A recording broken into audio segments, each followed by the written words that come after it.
the best stories, characters undergo both inner and outer journeys. Today, we're going to delve into the inner and outer journeys, what they are, why they're important, and the things audiences need to be aware of when they're writing their stories. This video is part of our series on the novel writing journey from conception right through to publication.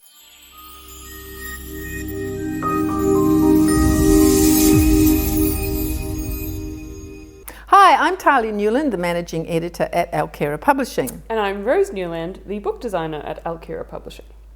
So it's pretty clear what the outer journey of a character is. It's their physical challenges and conflicts as they move through the story. But the inner journey, is that more like their internal emotions and struggles as they go through the story? Yeah, that's right. And the reason it's called a journey is because there's some kind of transformation as part of the story.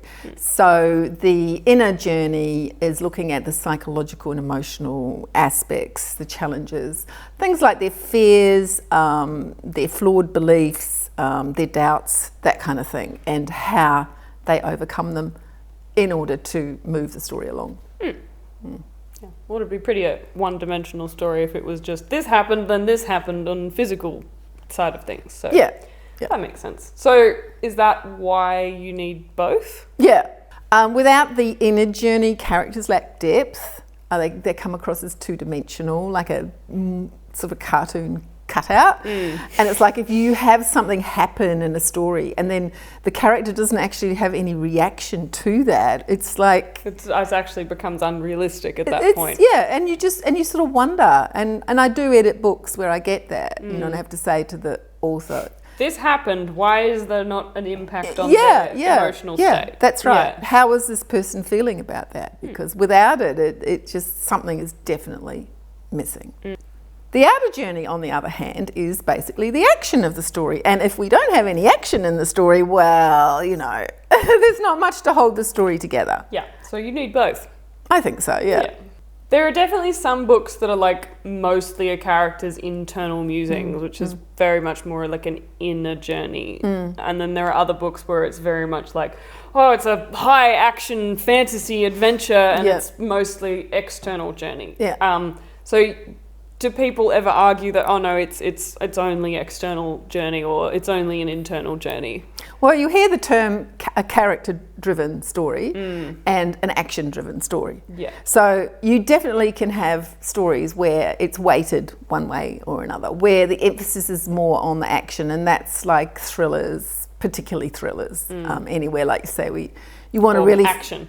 Yeah, an action book where you want it to be incredibly fast-paced. Yeah. And then you have what's called the character-driven stories, where it's much more delving into the character's inner world. And that's fine, right? You can have the balance weighted one way or another, but you still need a bit of both. Yeah, like you can't have a character-driven story that's literally just a girl sitting in her room Thinking. Thinking and feeling. That'd honestly be a very boring book, like something external has to happen. Well, I mean, unless... Depending what's going on inside her head, of course. Well, that's the thing. I mean, you could go into the head and into the world of the imagination, but then you would have action in there. Something has to happen. Yeah, I mean, my book Psych Imagination's like that. It's essentially an inner sort of journey, right? But you go into the imagination, and in the imagination there's a lot happening. So, yeah. But they do need a bit of both. Yeah. That's if you want to engage your readers. Which, if you're watching this video and you're an aspiring writer, I assume you do. So, inner and outer journeys, good thing to have. Absolutely. Sometimes you'll see reviews on action-driven books where the reviewer will say it's lacking in character development. And that's usually because there's not... a sign that they've gone too much external journey and not enough inner journey. Yeah, and they haven't...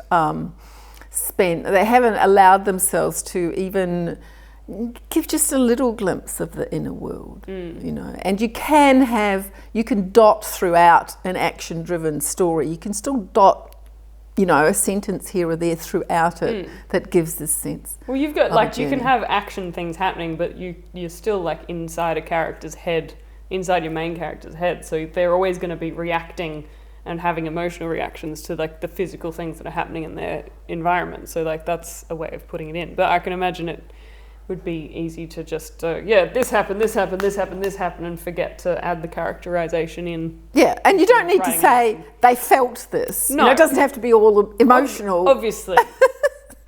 You can show their inner journey by, their facial expressions, by the way they actually, react to something. But yeah, some form of inner journey needs really to be in there for the book to be really satisfying.